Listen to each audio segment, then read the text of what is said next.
Hello everyone, वो सभी students जो बिहार पॉलिटेक्निक एंट्रेंस एग्जामिनेशन के लिए काउंसलिंग कर रहे थे यानी डीसीसी 2026 के काउंसलिंग कर रहे थे, उन सभी बच्चों के लिए फर्स्ट राउंड का सीट अलॉटमेंट जारी हो चुका है। अब फर्स्ट राउंड का जो सीट अलॉटमेंट जारी हुआ है, यहां पर आपको कुछ एक चीजें बहुत अच्छे से जानने की जरूरत है, उनको एक बार आप लोग समझ लीजिए जिससे किसी तरह की आप लोग कोई गलती ना करें। नंबर वन, अगर मैं बात करूं यहां पर, तो जो फर्स्ट राउंड का सीट अलॉटमेंट आपका होना था वो होना था 8 ऑफ जुलाई को, और बीसीसी बोर्ड ने ये जिम्मेदारी बखूबी निभाई है और 8 जुलाई को आपका जो सीट अलॉटमेंट है वो हो गया। उसके बाद अगर हम लोग देखें तो जो आपके पास में अगर मैं बात करूं प्रोविजनल लेटर डाउनलोड का ऑप्शन आता है, वो 8 जुलाई से यानी 8 ऑफ जुलाई से 13 ऑफ जुलाई तक आप अलॉटमेंट लेटर को क्या कर सकते हैं, डाउनलोड कर सकते हैं। और अगर आपको डीवी प्लस एडमिशन का प्रोसेस कंप्लीट करना है तो इसके लिए आपको जो स्लॉट दिया गया वो दिया गया है 11 ऑफ जुलाई से 13 ऑफ जुलाई। 11 ऑफ जुलाई से 13 ऑफ जुलाई यानी इन 3 दिनों में आपको अपने डीवी और एडमिशन का कंप्लीट प्रोसेस करना है। ये हो गई आप लोगों के लिए इंपॉर्टेंट डेट्स। अब बात करते हैं कि सर जो काउंसलिंग का रिजल्ट आया उसमें हमें करना क्या है। देखिए, काउंसलिंग के अंदर आपने क्या किया होगा, कुछ चॉइसेस फिल की होगी और उन्हीं में से कोई ना कोई चॉइस आपको मिली होगी। आपको जो कॉलेज मिला है, आपको जो ब्रांच मिली है, अगर उससे आप 100% सेटिस्फाइड, आपको लगता है कि नहीं सर मुझे यही चाहिए, तो वहां पर अगर आप देखेंगे तो आपको दो ऑप्शन दिखाई देंगे बेटा। एक ऑप्शन दिखाई देगा फ्रीज का, एक ऑप्शन दिखाई देगा ऑटो अपग्रेडेशन। यदि आप फ्रीज कर देते हैं, यदि आप उसे फ्रीज कर देते हैं, तो इसका मतलब ये हुआ जो भी चॉइस आपको मिली है वो चॉइस लॉक हो चुकी है। अब आप उसको बदल नहीं सकते हैं। अब आपको जो रिपोर्टिंग सेंटर दिया गया है उस रिपोर्टिंग सेंटर में डीवी और एडमिशन के प्रोसेस को 11 जुलाई से 13 जुलाई के बीच में कंप्लीट कर देना है और अपनी पढ़ाई को शुरू कर देना है, सेशन जैसे ही चालू हो जाता है। लेकिन अगर आपको ऐसा लगता है नहीं सर अभी मुझे 11 नंबर की चॉइस मिली है लेकिन 1 से 10 में भी कुछ अच्छे कॉलेज है, कुछ अच्छी ब्रांचेस है, मुझे वो चाहिए, तो ऐसी कंडीशन में आपको ऑटो अपग्रेडेशन कर देना है। ऑटो अपग्रेडेशन में एक चीज आप ध्यान रखिएगा कि आपकी जो सीट रहती है ना वो रिजर्व रहती है। किस सेंस में रिजर्व रहती है, अगर सेकंड काउंसलिंग में आपको ऊपर का कोई भी सीट नहीं मिलता तो जो पहले सीट मिला है वो आपका रिजर्व रहेगा। लेकिन अगर ऊपर से कोई भी बच्चा शफलिंग करता है और कोई सीट वैकेंट होती है तो आपको नई सीट मिल जाएगी। मतलब कुल मिला के बात ऐसी है, अगर आप ऑटो अपग्रेडेशन करते हैं तो यहां पर आपको इस बात को लेकर घबराने की जरूरत नहीं कि क्या सर सेकंड राउंड में क्या पता कुछ भी नहीं मिला। ऐसा नहीं होता है, या तो आपको वही सीट मिलेगी या फिर उससे ऊपर की सीट मिलने वाली है। तो अगर आपको ऐसा लगता है कि नहीं सर मुझे जिस नंबर का कॉलेज मिला है, जिस नंबर की चॉइस मिली है उससे ऊपर का कॉलेज या ब्रांच मुझे चाहिए, तो आप ऑटो अपग्रेडेशन का काम करेंगे जिससे कि आपको उससे ऊपर के दरवाजे खुल जाए। मैंने आपको काउंसलिंग करने के बाद में या काउंसलिंग करते समय यह चीज बताई भी थी कि जो भी आप चॉइस फिल कर रहे हैं उसे प्रायोरिटी में घटते क्रम में करना है, जिससे कि अगर आपको 11 नंबर की चॉइस मिले और आप अपग्रेडेशन करें तो 1 से 10 में अच्छे कॉलेजेस हो। और मैं उम्मीद कर रहा हूं आप सभी बच्चों ने उसी तरीके से चॉइसेस को भरा होगा। अब बात कर लेते हैं थोड़ा सा कि सर किसे डीवी का प्रोसेस कंप्लीट करना है, किसे डीवी का प्रोसेस कंप्लीट नहीं करना है। इनकेस अगर आप फ्रीज करते हैं तो आपको डॉक्यूमेंट वेरिफिकेशन कराना है और उसके बाद में एडमिशन ले लेना है, ध्यान रखिएगा। लेकिन अगर आप ऑटो अपग्रेडेशन करते हैं, ऑटो अपग्रेडेशन का काम अगर आप यहां पर करते हैं तो ऐसी कंडीशन में भी आपको डॉक्यूमेंट वेरिफिकेशन करवाना है और उसके बाद में आपके पास में एक चेक स्लिप आ जाएगी, या मैं बोल सकता हूं कि एक लिस्ट। या अब देखिए यहां पर अगर आपने फ्रीज किया इसे, तो फ्रीज करने के बाद में आपको एक तो डॉक्यूमेंट वेरिफिकेशन का प्रोसेस कंप्लीट करना है। उसके बाद क्या करना है, आपको वहां पर एडमिशन ले लेना है। क्यों ले लेना है सर एडमिशन, क्योंकि डॉक्यूमेंट वेरिफिकेशन का प्रोसेस फ्रीज के बाद जो करवाया जाता है, तो फ्रीज करने का मतलब है कॉलेज तो अब बदलेगा नहीं आपका, तो आपको फाइनली वहां पर एडमिशन प्रोसेस कर देना है कंप्लीट और एडमिशन लेके आप अपने जैसे सेशन चालू है पढ़ाई चालू कर सकते हैं। पर इनकेस अगर आप अपग्रेडेशन की बात कर रहे हैं, और अपग्रेडेशन के अंदर क्या होगा, अपग्रेडेशन में भी आपको डॉक्यूमेंट वेरिफिकेशन कराना होगा। और जैसे आप यहां पर डॉक्यूमेंट वेरिफिकेशन का प्रोसेस कंप्लीट करेंगे उसके बाद में आप वहां से स्लिप ले आइए जिसमें वो मेंशन करते हैं कि भैया आपके डॉक्यूमेंट वेरिफिकेशन हो गया है, और उसी को आपको क्या करना है भाई, अगले राउंड में यूज करना है। उसी को अगले राउंड में यूज करना है कि मेरा डीबी प्रोसेस कंप्लीट हो चुका है, वहां एडमिशन नहीं लेना आपको, वापस लौट आना है। सेकंड राउंड में जहां पर आपको कॉलेज मिलता है, आपको वापस से रिपोर्टिंग सेंटर पे जाना है और उसी स्लिप को दिखा देना है कि यहां पर मेरा जो कंप्लीट डॉक्यूमेंट वेरिफिकेशन का प्रोसेस है वो कंप्लीट हो चुका है। और अगर मान लो वहां आपको एडमिशन लेना है तो आप वहां पर अपने डॉक्यूमेंट्स को पूरा सबमिट करा सकते हैं।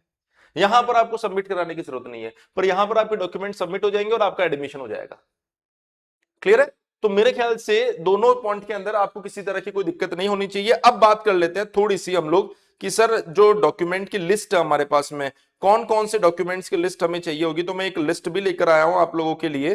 अब इस लिस्ट को भी एक बार हम लोग देख लेते हैं ताकि आप लोग किसी तरह की कोई गलती ना कर बैठो। तो अगर डॉक्यूमेंट्स की लिस्ट की मैं बात करूं तो देखिए कौन कौन से डॉक्यूमेंट्स हमें चाहिए। आपको सबसे पहले अगर मैं बात करूं यहां पर, क्योंकि आप 3 साल डिप्लोमा की बात कर रहे हैं, तो आपको एक तो जो मैट्रिक है आपका जो 10th क्लास है, उस 10th क्लास का एडमिट कार्ड,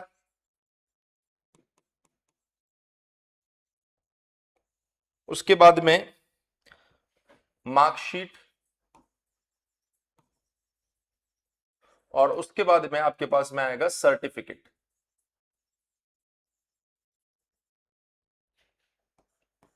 उसके बाद अगर हम लोग बात करें यहां पर, तो आपके पास में क्योंकि आपने जो एग्जाम दिया होगा डीसीसी का, तो ये जो DCE 2026 है, इसका एडमिट कार्ड होना जरूरी है,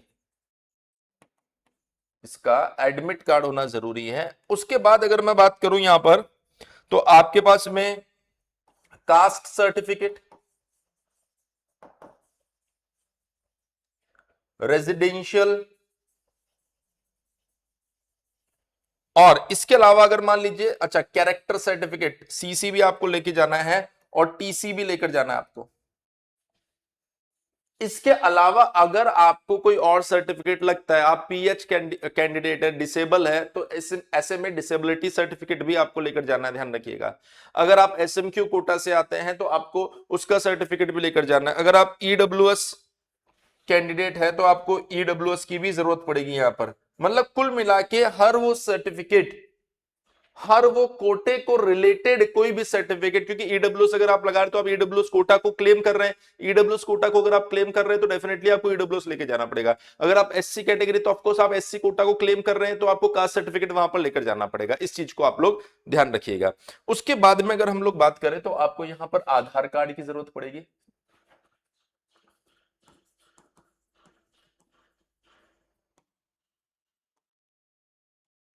नेक्स्ट अगर मैं बात करूं यहां पर, तो जो आपने एप्लीकेशन फॉर्म आपका डीसीसी का, DCC 2026, ये जो एप्लीकेशन फॉर्म आपके पास में, इस एप्लीकेशन फॉर्म की कॉपी को भी आपको लेकर जाना है। आपका एक रैंक कार्ड भी आया होगा, रैंक कार्ड भी आपको लेके जाना होगा। और उसके अलावा अगर आप देखेंगे तो एक वेरिफिकेशन स्लिप भी आपके पास आई होगी विद बायोमेट्रिक फॉर्म। इसका अलग से लिंक भी आपको दिखाई दिया होगा कुछ टाइम तक, अभी भी शायद दिखाई दे रहा है, वेरिफिकेशन स्लिप प्लस बायोमेट्रिक।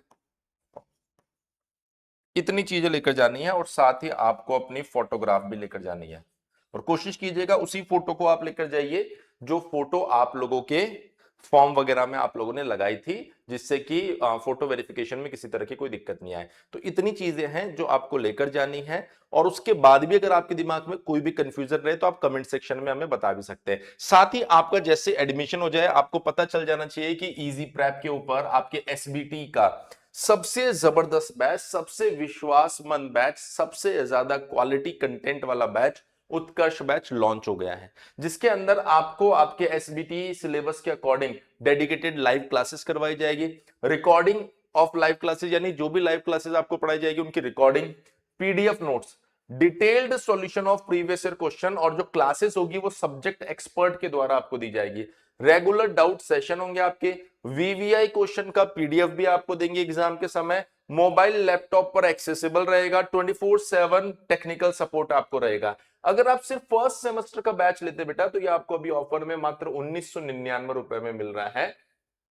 वहीं अगर आप फर्स्ट प्लस सेकंड का कॉम्बो ले लेते हैं तो ये पूरा का पूरा बैच आपको अभी 3199 रुपए में मिल जाएगा। करना क्या है सर इसके लिए? इसके लिए आपको इजी प्रेप एप्लीकेशन को डाउनलोड करना है, या फिर अगर आपको कोई भी दिक्कत आती है तो आप 7014639318 के ऊपर कॉल भी कर सकते हैं। तो मैं उम्मीद कर रहा हूं काउंसलिंग के फर्स्ट राउंड सीट अलॉटमेंट के बाद जो भी कंफ्यूजन आप लोगों के दिमाग में रहे होंगे वो सारे क्लियर हो गए होंगे। अगर उसके बाद भी कोई डाउट आपके दिमाग में है तो आप कमेंट सेक्शन में जरूर बताइए। साथ ही जो कमेंट सेक्शन में हमने टेलीग्राम ग्रुप पिन कर रखा है उसे भी आप जुड़ जाइए, जिससे कि लेटेस्ट अपडेट आप लोगों से मिस ना हो सके। इस वीडियो में इतना ही। अगर कोई भी दिक्कत आपको आती है तो आप कमेंट सेक्शन में मेंशन कर दीजिए, नेक्स्ट वीडियो के माध्यम से मैं उसे जरूर क्लियर करूंगा। Thank you so much.